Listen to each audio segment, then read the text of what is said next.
Hi friends, എല്ലാവരും റെഡിയല്ലേ? ഷൈജിൻ ബ്രോയോടൊപ്പം ഇന്നത്തെ യാത്ര പുൽപ്പള്ളി കാണാൻ.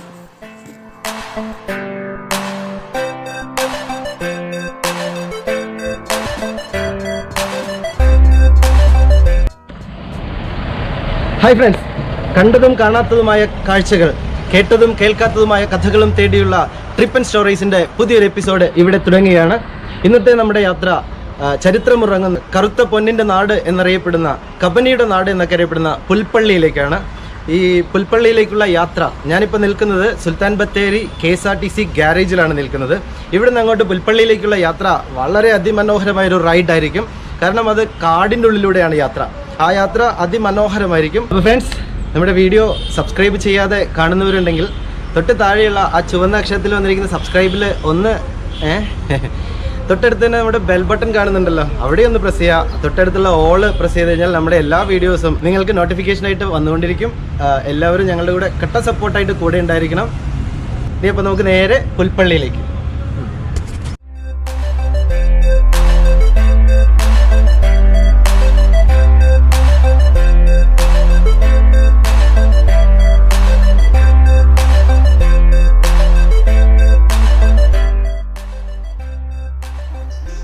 സുൽത്താൻ ബത്തേരിയിൽ നിന്നും 25 കിലോമീറ്ററോളം ദൂരെയുള്ള പുൽപ്പള്ളിയിലേക്കുള്ള ഷൈജിൻ ബ്രോയുടെ യാത്ര.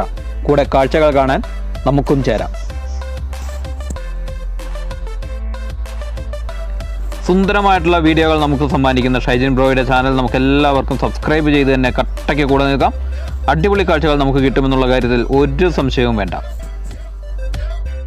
ഫ്രണ്ട്സ്, നമ്മൾ ബത്തേരിയിൽ നിന്ന് പുൽപ്പള്ളിയിലേക്കുള്ള യാത്രയിൽ ഏകദേശം ഒരു 3 കിലോമീറ്ററോളം ഇങ്ങോട്ട് വരുമ്പോൾ കുപ്പാടി എന്ന സ്ഥലത്ത് കേരള വനം വകുപ്പിൻ്റെ ചില്ലറ തടി വിൽപ്പന കേന്ദ്രം നമുക്കിവിടെ കാണാൻ പറ്റും. വീട്ടിലെ ആവശ്യങ്ങൾക്ക് വേണ്ടിയിട്ട് ഫർണിച്ചറുകളൊക്കെ ഉണ്ടാക്കാനുള്ള തേക്ക് മരം കൊണ്ടുണ്ടാക്കുന്ന ഫർണിച്ചറുകൾക്ക് ഈ തേക്ക് മരം കിട്ടാൻ ഇവിടെ അന്വേഷിച്ചാൽ മതി.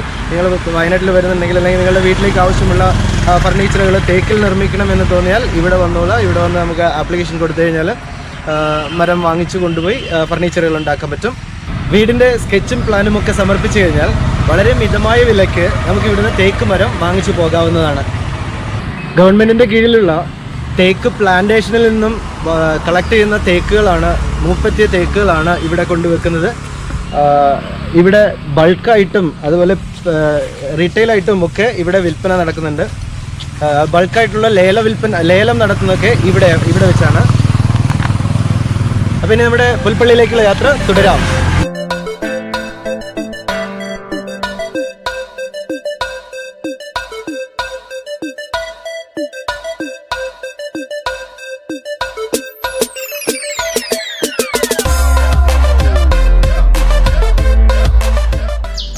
വാവ്, നോക്കൂ ഫ്രണ്ട്സ്, റോഡൊക്കെ, വയനാട്ടിലെ റോഡുകളൊക്കെ അടിപൊളിയാണ്. വലിയ തിരക്കൊന്നുമില്ലാതെ ഇത്തരം മനോഹരമായിട്ടുള്ള റോഡുകളിലൂടെ യാത്ര ചെയ്യണമെങ്കിൽ തീർച്ചയായും ചുരം കയറുക തന്നെ വേണം.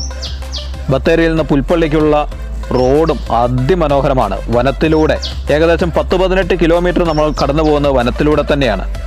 ആ യാത്ര ഒരു അപാര സുന്ദരമായിട്ടുള്ളൊരു അനുഭവം തന്നെയാണ്.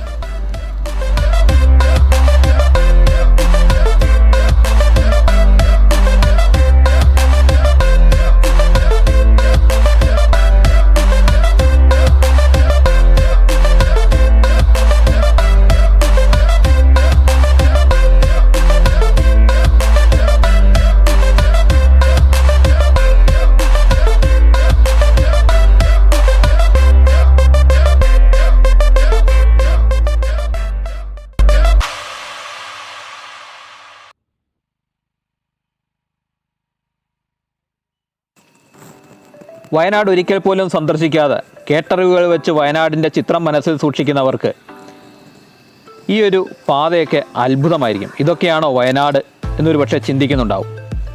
പ്രിയങ്കരനായിട്ടുള്ള ഫുഡ് ബ്ലോഗർ മൃണാൾ സമീപകാലത്ത് വയനാട് സന്ദർശിച്ച ഒരു റൈഡ് നടത്തിയിട്ട് പറഞ്ഞ് കേരളത്തിൽ ഏറ്റവും നല്ല റൈഡ് നടത്താൻ പറ്റുന്ന ഒരിടം എന്നത് വയനാടാണ്. ഇതിനു മുമ്പ് ഇത്രയും സുന്ദരമായിട്ടുള്ളൊരു റൈഡ് അദ്ദേഹം നടത്തിയത് സ്കോട്ട്ലൻഡിലൂടെയാണ് എന്നാണ് പറയുന്നത്. അതിമനോഹരമായിട്ടുള്ള പാതകൾ, ഇരുവശവും വനമോ വയലോ എന്താണെങ്കിലും നല്ല അടിപൊളി മനോഹരമായിട്ടുള്ള ഭൂപ്രകൃതി, റോഡിൽ കാര്യമായിട്ടുള്ള വാഹനത്തിരക്കോ ബഹളമോ ഒന്നും ഉണ്ടാവില്ല.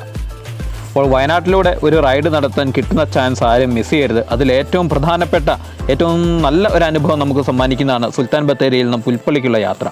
ഏകദേശം 18 കിലോമീറ്ററോളം വനത്തിലൂടെ കടന്നു പോകുന്ന ഈ റോഡ്, അതിൻ്റെ ആ ഒരു ഭംഗി എന്ന് പറയുന്നത് അത് അനുഭവിച്ചറിയേണ്ടത് തന്നെയാണ്. അതുകൊണ്ടാണ് കാര്യമായ സ്കിപ്പ് ചെയ്യാതെ റോഡിൻ്റെ പ്രധാനപ്പെട്ട ചില ഭാഗങ്ങളൊക്കെ നമ്മൾ ഷൂട്ട് ചെയ്തിരിക്കുന്നത്.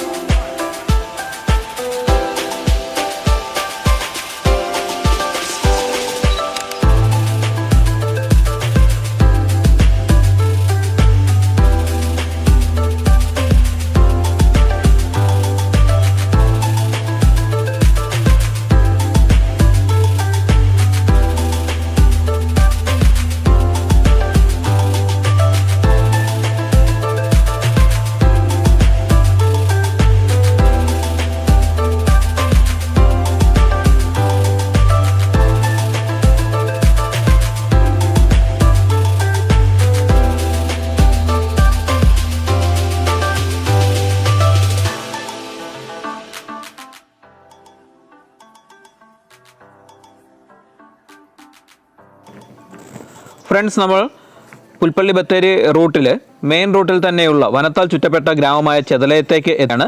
ചെതലയത്ത് മെയിൻ റോഡിൽ നിന്ന് ചെതലയം ജംഗ്ഷനിൽ നിന്ന് വലത്തേക്ക് തിരിഞ്ഞു കഴിഞ്ഞാൽ ചെതലയം വാട്ടർഫാളിലേക്കുള്ള വഴിയായി. ഫ്രണ്ട്സ്, അപ്പോൾ നമ്മളിപ്പോൾ ചെതലയം എന്ന സ്ഥലത്താണ് എത്തിയിരിക്കുന്നത്. ബത്തേരിയിൽ നിന്ന് ഏകദേശം 9 കിലോമീറ്റർ മാറിയാൽ ചെതലയം എന്ന സ്ഥലമുണ്ട്. അതിന് പുൽപ്പള്ളി റോഡിൽ നിന്ന് വലത്തേക്ക് മാറിയാൽ ഉള്ളിലേക്കൊരു വഴി കാണാം. അത് ചെതലയം വാട്ടർഫാളിലേക്കുള്ള വഴിയാണ്.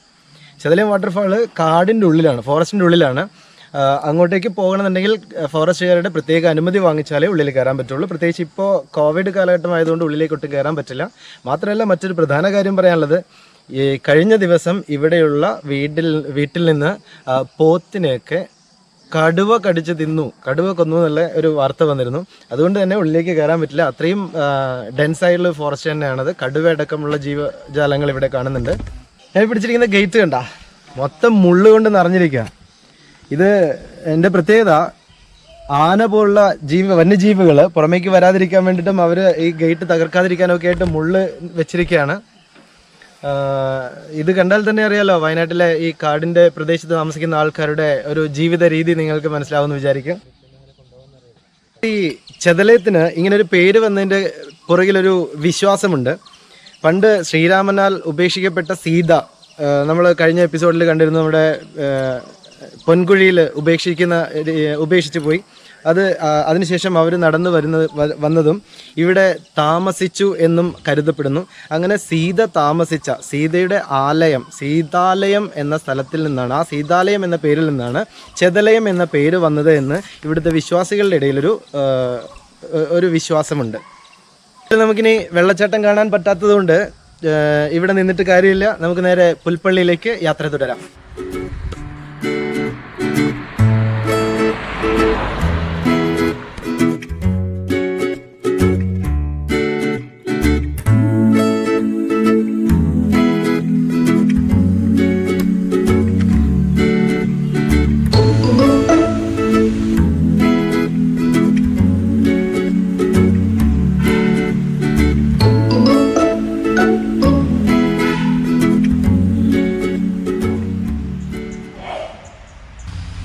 ഒരു മരത്തിൻ്റെ കൊമ്പിലുണ്ടായ മരക്കൂണാണിത്. വളരെ ചെറുതാണ്, എന്നാലും കാണാൻ നല്ല ഭംഗിയുണ്ട് ഇതിന്.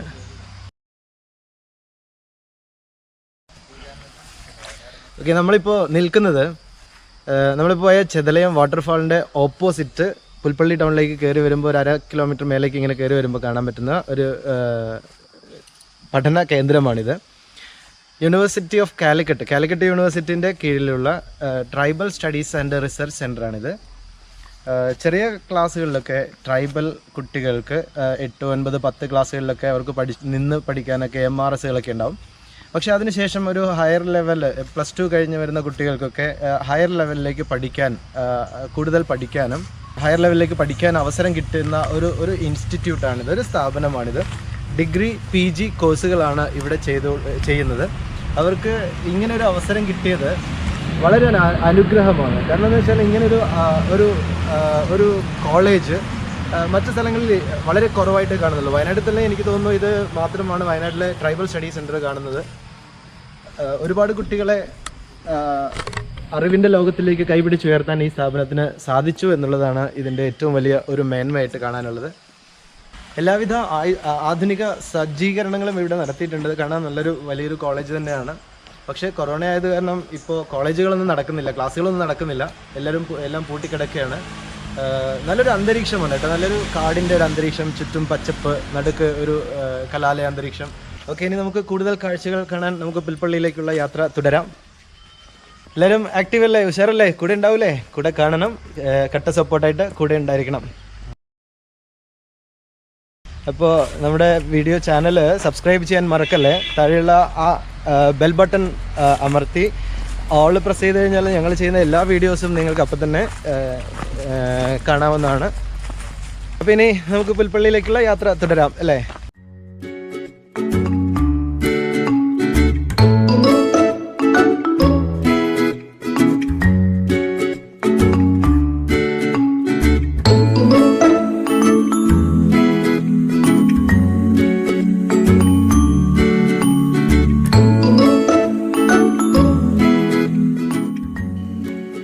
അപ്പോൾ ആദ്യമായിട്ട് ഈ റൂട്ടിലൂടെ യാത്ര ചെയ്യുന്നവരാണെങ്കിൽ വനത്തിൻ്റെ ഭംഗി കണ്ട് ഫോട്ടോ എടുക്കാനും മറ്റുമായിട്ട് വാഹനം നിർത്തി ദയവ് ചെയ്ത് പുറത്തിറങ്ങരുത്.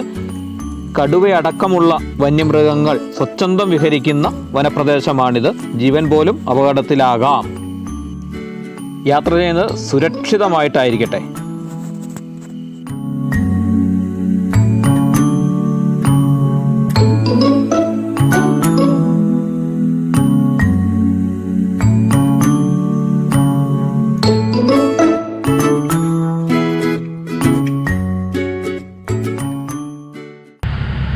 ഫ്രണ്ട്സ്, നമ്മൾ പുൽപ്പള്ളിയിലേക്കുള്ള യാത്രയിലാണ്. കാടിൻ്റെ ഏകദേശം അറ്റം എത്തിയപ്പോൾ ഇതിന് അര കിലോമീറ്റർ മാറിയാൽ നമ്മുടെ ഇരളം ടൗണിലേക്ക് എത്തി.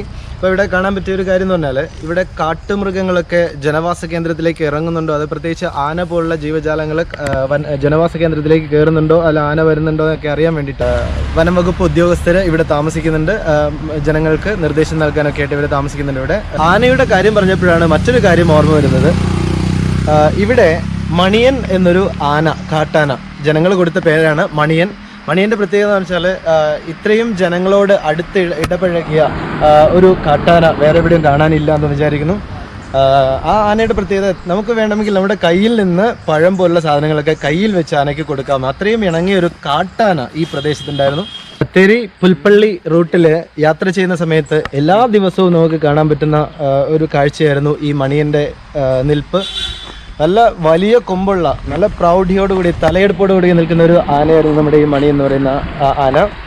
കഴിഞ്ഞ ഒരു വർഷത്തിന് മുമ്പ് കാട്ടിലെ മറ്റൊരു കാട്ടാനയുടെ ആക്രമണത്തിൽ നമ്മുടെ മണിയൻ ചരിഞ്ഞു. ഈ മണിയനെ അത്രയേറെ ഇഷ്ടപ്പെട്ട ഇരുളത്തെ പ്രദേശവാസികൾ മണിയൻ്റെ വിയോഗത്തിൽ ഒരു വിലാപയാത്ര വരെ നടത്തുകയുണ്ടായി. എനിക്ക് തോന്നുന്നു ലോക ചരിത്രത്തിൽ തന്നെ കേട്ടുകേൾവിയില്ലാത്തൊരു കാര്യമാണ് ഒരു കാട്ടാനയ്ക്ക് വേണ്ടി വിലാപയാത്ര നടത്തുക എന്നുള്ളത്.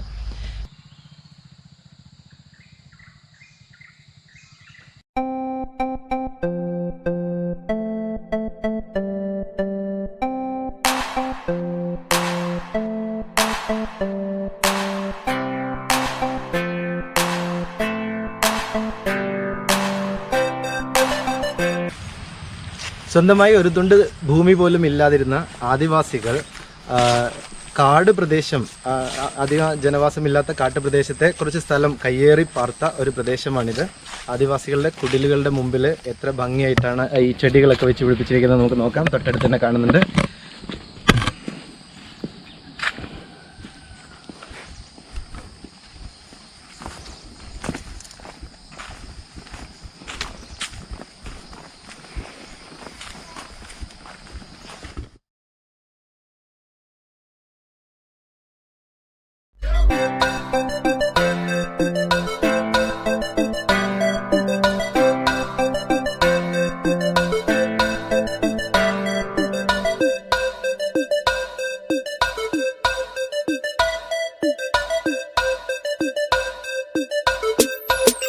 ഈ അടുത്ത ദിവസമാണ് ഇവരുടെ വീടിന്റെ തൊട്ടടുത്ത് ഇവിടെ 73 കോളനി എന്ന് പറയുന്ന ഭാഗത്ത് വെച്ചാണ് ഒരു കടുവേനെ ഇപ്പൊ അടുത്ത് വനംവകുപ്പ് കൂട് വെച്ച് കെണി വെച്ച് പിടിച്ചത്.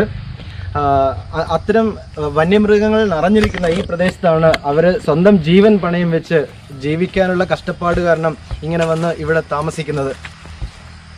ഓക്കെ, അപ്പോൾ നമ്മളിനി ഇവിടുന്ന് 1/2 കിലോമീറ്റർ മാറിയാൽ നമ്മുടെ ഇരിളത്തേക്ക് എത്തും. ഇരിളത്ത് നിന്ന് പിന്നെ നമുക്ക് നേരെ പുൽപ്പള്ളിയിലേക്കുള്ള യാത്ര തുടരാം.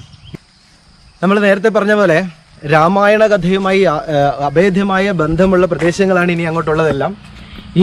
ഇരുളം എന്ന സ്ഥലത്തിന് ആ പേര് വരാൻ കാരണം നമ്മുടെ സീതാദേവി പൊൻകുഴിയിൽ നിന്ന് പുൽപ്പള്ളിയിലേക്കുള്ള യാത്രാമധ്യേ ഈ പ്രദേശത്തെത്തിയപ്പോഴേക്കും വൈകുന്നേരമായി, സന്ധ്യയായി, ഇരുട്ടായി. അങ്ങനെ സീതാദേവിയുടെ യാത്രാമധ്യേ ഇരുട്ടായ സ്ഥലം ആണ് ഇന്ന് ഇരുളം എന്ന പേരിൽ അറിയപ്പെടുന്നത് എന്നാണ് ഇവിടെയുള്ള വിശ്വാസികൾ കരുതുന്നത്. അപ്പോൾ ഫ്രണ്ട്സ്, നമ്മുടെ സീതാദേവി നടന്നു വന്ന സമയത്ത് ഇരുണ്ടുപോയ സ്ഥലമായ ഇരുളത്ത് വെച്ച് ഇന്നത്തെ നമ്മുടെ വീഡിയോ ഇവിടെ നിർത്തുകയാണ്. പുൽപ്പള്ളിയിലേക്കുള്ള യാത്ര അടുത്ത എപ്പിസോഡിൽ നമുക്ക് തുടരാം. അടുത്ത വീഡിയോയിൽ പുൽപ്പള്ളിയുടെ കഥകളും കാഴ്ചകളുമായിട്ട് നമുക്ക് വീണ്ടും കാണാം. നോക്കൂ, നമ്മുടെ നാട് പുൽപ്പള്ളിയിലേക്ക് എത്തിയപ്പോൾ തന്നെ കറുത്ത പൊന്ന്, ഇതാ കാടിൻ്റെ നടുക്ക് പോലും കറുത്ത പൊന്ന് നമ്മുടെ കുരുമുളക് ചെടി വളർന്നുണ്ട്, തേക്കിലേക്ക് കയറുന്നുണ്ട്. ഇന്നത്തെ വീഡിയോ നിങ്ങൾക്ക് ഇഷ്ടപ്പെട്ടുവെങ്കിൽ എല്ലാവരും ലൈക്ക് ചെയ്യുക, ഷെയർ ചെയ്യുക, നിങ്ങളുടെ കൂട്ടുകാർക്കൊക്കെ അയച്ചു കൊടുക്കുക. എല്ലാവരും കട്ട സപ്പോർട്ടായിട്ട് ഞങ്ങളുടെ കൂടെ ഉണ്ടായിരിക്കണം. കമൻറ്റ് ബോക്സിൽ കമൻറ്റുകൾ അയയ്ക്കുക. സബ്സ്ക്രൈബ് ചെയ്യാതെ വീഡിയോ കാണുന്നവരുണ്ടെങ്കിൽ ഒന്ന് സബ്സ്ക്രൈബ് ചെയ്യണേ.